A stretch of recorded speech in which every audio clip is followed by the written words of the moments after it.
aspectos. Creo que la crisis del teatro se habla de ella desde hace muchísimos años y sin embargo, pues ahí sigue, sigue habiendo cada vez más escuelas, sigue habiendo cada vez más gente que está haciendo teatro y por lo mismo tiene que seguir habiendo una búsqueda de incrementar públicos, porque finalmente todo reside en esto, que solo 10% de la población o un poco más asiste a obras de teatro. Entonces, ahí está el verdadero problema, porque al haber cada vez más hacedores de teatro, no hemos sabido todavía llegar a nuevos públicos. Y tal vez esta crisis es una buena oportunidad justamente para intentar hacerlo. Creo que hay cada vez más, hablando también de los años anteriores, vemos cada vez más que el Estado reduce su participación en el fomento, en el subsidio a las actividades culturales, incrementando programas de incentivos fiscales en general, diciendo mejor busquen financiamiento privado para realizar ese tipo de actividades. Eso es lo que hemos visto en los últimos años y que parece ser también el leitmotiv ahorita. Creo que eso es extremadamente peligroso porque hay que ubicar que esta actividad reditúa a mucha gente, da muchos empleos a mucha gente, aparte de la labor social y cultural que está brindando a la sociedad. Por lo mismo, es fundamental que el Estado tenga una política cultural muy proactiva, buscando fomentar y viendo dónde poner un peso para que este peso reditúe en muchos otros, tanto a nivel económico como en todos los ámbitos de participación de tejido social. Y por esto la importancia de ver qué hacemos ahorita con el apoyo, más allá de a los artistas que están quedándose varados sin chamba, también a los espacios independientes. Creo que eso es uno de los pendientes que tiene este gobierno y muchos otros en todo el mundo, de ver cómo pueden finalmente subsidiar a estos espacios que han suplido de alguna manera la labor del Estado. Al haber cada vez menos espacios institucionales o al haber más gremio, finalmente más gente que salen de las escuelas, hay necesidad de más lugares donde puedan expresarse y donde atraer al público. Por lo mismo, pues una cosa está muy bien hacer teatro en la calle y todas las vertientes nuevas del teatro contemporáneo me parecen excelentes, pero también una de ellas son las salas, son los espacios que reúnen a muchísimas agrupaciones alrededor de un solo espacio y que permiten también crear una continuidad en la programación. O sea, eso da confianza también al público de saber que si va a tal o cual espacio va a haber un tipo de espectáculo de calidad, de cierta forma, y es muy importante en este sentido que reivindiquemos y que busquemos salvar a los espacios independientes. Seguimos creando en la precariedad, seguimos cobrando poco para lo que realmente vale. Por lo mismo, el Estado cuando subsidia a un espacio, a un trabajo, una producción, también subsidia su consumo. Y eso es lo que es muy importante reconocer. Si no estuviera subsidiado, valdría muchísimo más y entonces por lo mismo mucho menos público podría acceder a él porque sería un bien de superlujo. Y creo que la cultura en general debe saber acercarse a los públicos de todas las clases sociales y socioeconómicas, permitiendo justamente su mayor accesibilidad. Por eso está muy bien que haya teatro gratuito, que haya teatro en plazas públicas, que haya teatro muy barato, que haya teatro más caro. Creo que todo esto ha convivido siempre y está muy bien. Sin embargo, yo sigo apostándole a un teatro económico tanto en su hechura, que no quiere decir no artístico y no de gran calidad, pero creo que podemos, pagando bien a los creadores, realizar teatro sin gastarnos parafernalias en producciones, y creo que si se apoya un espacio independiente con un peso, este peso va a redituar a la sociedad mucho más en todos los beneficiados por este peso inicial que habrá aportado el Estado a un espacio independiente. muchas cosas se están haciendo por todos lados, es impresionante. Bueno, desde que empezó la cuarentena, ha habido una cantidad enorme y una generosidad enorme de los creadores, abriendo contenidos artísticos de manera gratuita en la web, y esto ha sido una reacción mundial impresionante. ¿No? Creo que todos nos hemos sentido en la necesidad de liberar videos, de hacer lecturas en vivo, públicas. Yo he dado charlas, he dado talleres gratuitos, he hecho muchísimas cosas y he visto a mis colegas finalmente también volcarse, la mayoría de ellos, hacia buscar nuevas formas de comunicarse con los públicos. Yo me he dado cuenta hace como unas semanas que esto podía ser extremadamente peligroso de seguir distribuyendo esos materiales de manera gratuitos en la web, porque daba una mala señal de que la cultura era gratuita y la cultura cuesta hacerla, obviamente. Por lo mismo es muy importante que busquemos ver de qué manera podemos redituar un poco a través de esta labor que estamos haciendo. Y por eso muchos hemos ideado teatro en streaming, teatro en Zoom, teatro de distintas maneras para ver cómo seguir vigentes, cómo comunicarnos con el público y cómo también aprender de esta pandemia. A mí me ha resultado extremadamente gratificante y educativo, y soy el primero en aprender de cómo dar un taller a 40 actores, todos recluidos desde nuestra casa y comunicarnos a través de una pantallita. Creo que hemos aprendido todos de los dos lados de una manera muy, muy interesante. También me ha resultado extremadamente interesante ensayar con mis actores a través de estas pantallas y buscando cómo adaptar las puestas en escenas de los endebles, que ya para el festejo hicimos ya 5 de estas puestas en escenas adaptadas a Zoom, y viendo cómo lográbamos encontrar nuevos códigos que nos permitieran que la obra funcione de esta manera. Y la posibilidad de comunicarse con el público, porque yo he decidido hacer ahora puros eventos en vivo, es lo que me gusta, es sentir que estamos todos en el mismo momento, ya no en el mismo lugar, pero por lo menos en el mismo momento estamos viviendo un hecho escénico único e irrepetible. Y creo que eso es parte de la esencia del teatro. Entonces, ¿cómo adaptar finalmente estas puestas a la pantallita? ¿Cómo ensayar con los actores? Creo que tanto ellos, yo, desde mi visión de director o como actor cuando me he metido a actuar, hemos descubierto una nueva herramienta que ya existía, o sea, para nada es nuevo. Hay muchas compañías que ya han investigado estos lenguajes nuevos desde hace ya mucho tiempo y que están logrando muy distintos resultados excelentes, no tanto, o sea, hay de todo. Desde hace cuánto he escuchado a amigos que me dicen, no, en este momento salgo yo del teatro, subo a mi coche, pero ya hay un video grabado que se transmite, y entonces, y tú escuchas esas experiencias y dices, wow, qué padre, ¿no? Yo las he visto también en algunos casos en vivo, en teatro. Mi gato se está haciendo notar también en la entrevista. Y bueno, creo que son herramientas, lo mismo que todo el resto. O sea, yo lo tomo como una herramienta más para crear. Y quiero que la tecnología esté al servicio del teatro y no el teatro al servicio de la tecnología, porque si no me dedicaría a otras cosas, ¿no? Lo mío es el teatro, y creo que la tecnología puede, de alguna manera, ahorita en estos momentos de peligro, de contingencia para todos, ayudarnos a buscar nuevos vínculos.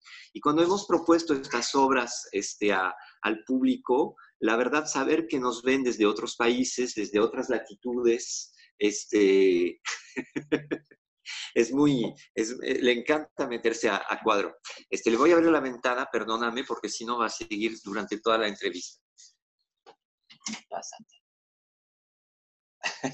Esto fue André en pantalla.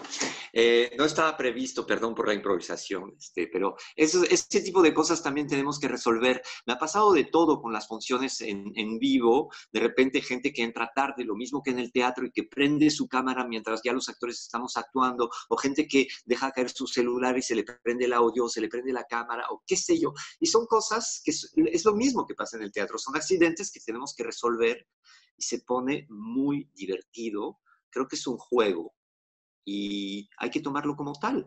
No es teatro, es otra cosa, pero puede ser también extremadamente interesante para crear y para aprender. Creo que cada uno es perfectamente libre de hacer lo que le parezca durante este periodo. Hay gente que ha parado completamente y que ha decidido tomárselo muy con calma para pensar en su quehacer, en su práctica, en qué iban a hacer después, y es perfectamente válido. Habemos otros muy inquietos que hemos dicho, pues no, o sea, está pasando algo que nunca habíamos vivido y queremos seguir haciendo cosas a pesar de esta contingencia. De hecho, yo me he metido tantas cosas encima que ahorita tengo mucho más trabajo, estoy mucho más cansado que de costumbre. Y me digo, no, pues tal vez me hubiera ido a algún lado a pasármelo tranquilo mi cuarentena, traduciendo obras, y no haciendo nada y hubiera sido como tal vez mucho más provechoso para mí. Pues, quién sabe, me metí en esto y pues ni modo, ya estoy en esto y le sigo porque también le encuentro cierto placer, le encuentro cierta importancia en crear a partir de esta contingencia. Ahora, ¿de qué manera el artista va a hablar a su sociedad sobre lo que está pasando? Pues lo estamos haciendo siempre. Yo creo que, o sea, yo creo que siempre hay una manera muy inmediata de reaccionar a las cosas, ¿no? Que es válido, pero también creo que necesitamos de repente tomarnos el tiempo para reflexionarlo. O sea, el número de obras que van a salir sobre contingencia, COVID, cuarentena y cosas así va a ser aterrador. Lo mismo que cada problemática te hace sacar a la luz una cantidad de problemas sobre cuestiones de género, sobre cuestiones de narcos, sobre cuestiones de secuestros, sobre todo lo que hemos vivido finalmente en los últimos años, genera siempre una gran cantidad de obras. Yo no estoy seguro que sean las más interesantes, las escritas en la inmediatez. Es un desahogo que es muy interesante que se tenga, pero creo que también los autores, los creadores tendrán que reflexionar un poco de hacia dónde nos lleva esto y eso tomará un tiempo para que se cree, ¿no?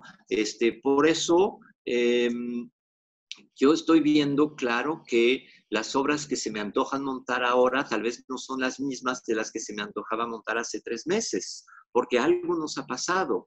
Sin embargo, creo que estoy encontrando un justo medio entre cosas que ya me interesaban desde antes y que les encuentro su vigencia más ahorita, justamente por lo que les está pasando, sin buscar adaptarme completamente temáticamente a lo que está sucediendo. Lo estoy haciendo a nivel de la forma. La forma me obliga a estar en mi casa, recluido, y buscar comunicarme con mis actores, comunicarme con productores, comunicarme con otros teatros independientes, con otros artistas en el país para ver cómo le van a hacer para reabrir, cómo nos vamos a organizar entre los artistas para defender nuestro gremio y buscar sobrevivir dentro de esta contingencia terrible.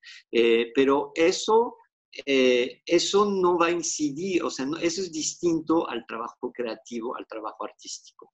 Entonces, creo que hay que ver un poco las dos formas y otra vez, creo que el camino que está encontrando cada creador de o guardarse y pensárselo, es muy válido. Reinventarse diario lo estamos haciendo. Entonces, que haya pandemia o que no la haya, de todos modos estamos obligados a cuestionarnos para seguir vigentes en este medio, porque si te estancas y te quedas sobre tus laureles, pues te quedas estancado y te vas al olvido muy, muy rápidamente.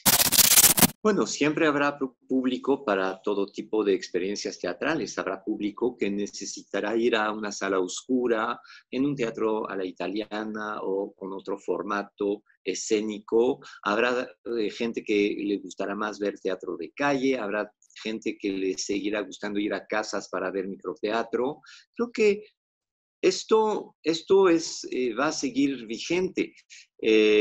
La posibilidad ahorita tal vez de comunicarnos a través del streaming en directo con públicos que no están en nuestra misma ciudad, que no pueden desplazarse tal día a tal hora en tal lugar, pues tal vez es lo que nos permitiría llegar a otros públicos, tener un intercambio con ellos, ya que la gente se está empezando a acostumbrar a estas reuniones Zoom, a ese tipo de conexiones, y entonces tal vez puedas de repente en los salones de clase, por ejemplo, en telesecundaria o en otras partes de la educación, tener de repente gente muy interesante a los que puedas entrevistar, que puedan estar contigo en un momento dado, lo que ya está sucediendo de manera presencial en muchos países a nivel educativo, que a mí me parece fundamental que el teatro llegue mucho más a la escuela y la escuela al teatro en los dos sentidos. Pero tal vez hay que repensar un poco en cómo nosotros nos vamos difuminando más efectivamente en la sociedad, en lugar de estar únicamente recluidos en el edificio teatral esperando que la gente llegue. A veces llegará cuando habrá un muy buen producto, porque no es cierto que las salas estén vacías. Cuando hay buen teatro, las salas están llenas, y me consta, tal vez no con el número que está metiendo las producciones más comerciales con gente muy famosa de televisión y todo, pero creo que el teatro tiene esta fuerza de que cuando es un buen producto, que la gente empiece a hablar de ello, el boca a boca funciona, y permite que la gente se acerque a cosas distintas, porque siempre hay esta atracción de qué hay que ver ahora, ¿no? ¿Qué hay que ir a ver? Claro que creo que es un pendiente que tenemos seguramente muchos artistas, de buscar acercarnos y crear nuevos públicos. Creo que eso es fundamental, y estos públicos están en la escuela, están en la calle, están en muchas partes del país donde necesitamos descentralizar mucho más nuestras actividades. A mí me encanta hacerlo. Cada vez que puedo salir de la ciudad, ir a dar un taller aquí, dar una función allá y estar en contacto con otras comunidades teatrales en otras partes del país, es lo que más me revive, es lo que más me gusta, y lo he hecho desde muy joven. Pero tal vez efectivamente, pues el tener un espacio es un lujo, como siempre lo he dicho desde hace 20 años que dirijo el Teatro La Capilla, y a la vez es una esclavitud. Cuando no tenía teatro me la pasaba girando por todos lados con mi compañía, porque mi enfoque y mi fuerza estaba en justamente buscar la circulación. Cuando tienes un espacio, pues tienes que ver cómo lo mantienes, cómo pagas las cuentas mes con mes, y es extremadamente difícil. Entonces, una vez que ya no tendré el teatro, pues otros vendrán y otros lo harán vivir, y eso está muy bien porque el edificio se queda, y el edificio es muy importante, creo, ¿no? México viene de una tradición increíble de teatro escolar que estamos perdiendo. Desgraciadamente se ha reducido muchísimo el acceso, la cantidad de producción, el número de funciones, tanto en la Ciudad de México como en los estados, y viene sobre todo de los teatros del IMSS. ¿Qué otro país, creo que uno o dos en el mundo nada más, y realmente pocos, han tenido la idea, como en los años 50, 60 en México, de relacionar la salud física con la salud mental, cultural de un pueblo, ¿no? Es algo que en México tiene o ha tenido, porque también se está perdiendo, también muchas veces con la crisis hemos visto cómo esos teatros se han convertido en otras cosas, o se han rentado al por mayor, al que mejor puede más bien pagarlo, y eso sí es algo peligroso que creo que tenemos que defender como gremio, demostrando la vigencia del teatro a la sociedad. Porque no es nada más diciendo, es que necesito mi subsidio, no, es por qué lo necesito, para quién, qué beneficios tiene hacia una sociedad. Y ahí creo que deberíamos volcarnos un poco más hacia los ejemplos de Medellín, que desde los 90, desde la crisis de violencia terrible que ha vivido esta ciudad en Colombia, todo lo que le ha apostado a la cultura y la infraestructura cultural es impresionante. Y eso no es únicamente en los recintos teatrales, es también cómo los artistas han llegado a las colonias, a los barrios y todo, para poder fomentar actividades teatrales, y sacando también a la gente y permitiendo una circulación y una expresión artística en muchísimos sentidos, desde lo amateur hacia lo profesional, porque todo es lo mismo y todo tendría que ser parte de la cultura de un pueblo. Tal vez en México a veces separamos demasiado lo amateur de lo profesional y eso es lo que nos deslinda de alguna manera con la sociedad. Cuando una obra, un producto artístico habla de las problemáticas de la gente viene a verlo porque se siente reflejado y hay una reflexión alrededor de lo que están sintiendo, de lo que están viviendo, y ahí es donde logramos unir las temáticas de sociedad con las temáticas culturales. No soy adivino, no te puedo contestar porque pues es una plática que estamos teniendo muchos directores artísticos.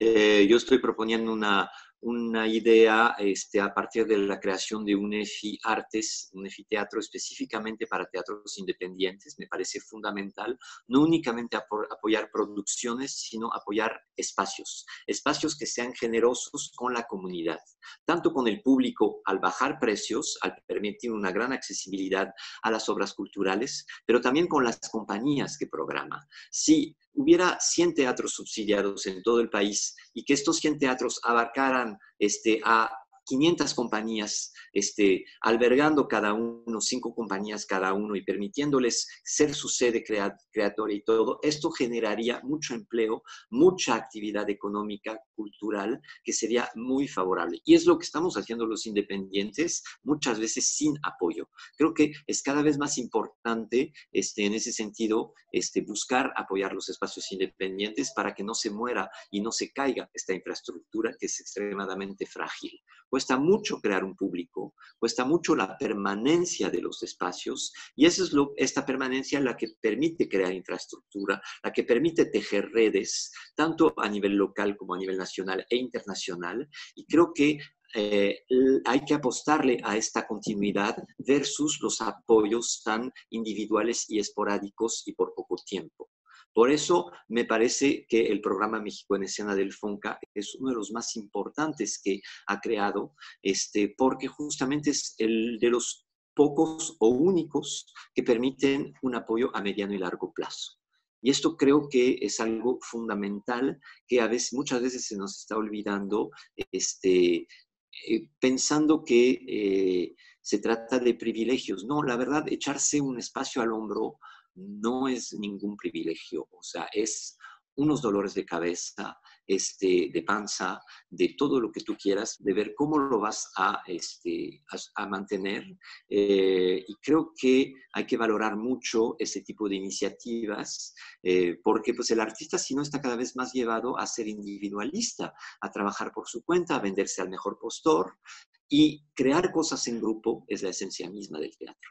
Entonces yo seguiré defendiendo hasta que ya no pueda por cansancio y por agotamiento y todo lo que siga, seguiré defendiendo la idea de un teatro grupal. ¿Quién es Auelbeck que dice esto? Igual quienes otros que dicen completamente lo contrario. Yo estoy ahorita leyendo muchos puntos de vista muy encontrados que me parecen todos muy vigentes y muy interesantes. No tengo una idea específica, ni soy profeta, ni soy un pensador, digamos, filosófico de lo que está pasando. Soy un hacedor de teatro aquí y ahora, y eso es lo que pues sigo defendiendo. Creo que sí algo va a cambiar, porque habremos todo, o sea, nadie de nuestra generación, igual de gente más vieja que yo, ha vivido algo así. O sea, creo que esto únicamente es comparable con algunas guerras del siglo pasado terribles que nos pararon completamente a todos durante un buen tiempo. Estaban comparando esto con la gran crisis del 29 y creo que efectivamente vamos por ahí. No sé si con tal amplitud o menor, pero obviamente hay una cantidad de cosas que económicamente se están cayendo, se están derrumbando, va a generar un desempleo terrible y el tiempo que nos repongamos de esto, sí, pues va a tardar algo, ¿no? Entonces, se va a crear nuevas formas de empleo, se va a crear nuevas formas de supervivencia, de solidaridad en un caso y de individualismo en el otro, porque también las crisis hacen salir lo mejor y lo peor del ser humano. Entonces, creo que vamos a ver de todo, y yo, la verdad, no soy ningún profeta ni adivino para decirte qué es lo que va a pasar. Yo creo que las crisis cualquier crisis, México ha vivido muchas, temblores terribles y todo, otros países han vivido guerras, cualquier crisis tiene que hacer reflexionar al ser humano, tiene que aportar algo a la sociedad, y tenemos que aprender algo de la historia. Ya hemos visto que desgraciadamente se reitera y caemos en los mismos errores muy seguido. Yo espero que dentro del calentamiento global, de las crisis mundiales que estábamos viendo, pues esta crisis va a detonar tal vez una toma de conciencia un poco más fuerte en la necesidad de cambio del planeta en general, el ser humano. Espero que no genere gobiernos más totalitarios y controladores, porque también esa es la otra vertiente que es extremadamente peligrosa, y que finalmente pues nos podamos escuchar, ver todos un poquito más, lo cual no es nada sencillo en esta sociedad tan individualista, y espero que el teatro sabrá encontrar justamente esta manera de seguir en la punta de lanza del alma humana, de hablar con una poética de las graves crisis que estamos viviendo, con poética, con humor, con todo lo que tú quieras, que justamente ha caracterizado al teatro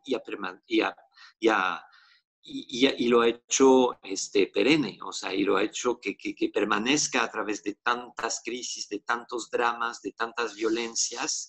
Finalmente, por eso está el teatro, para hablar de lo que nos pasa al ser humano, y en este sentido soy bastante optimista de que encontraremos formas renovadas y también formas antiguas de comunicarnos con el espectador y de estar creando entre nosotros nuevas obras, nuevos lenguajes, porque todo se ha dicho.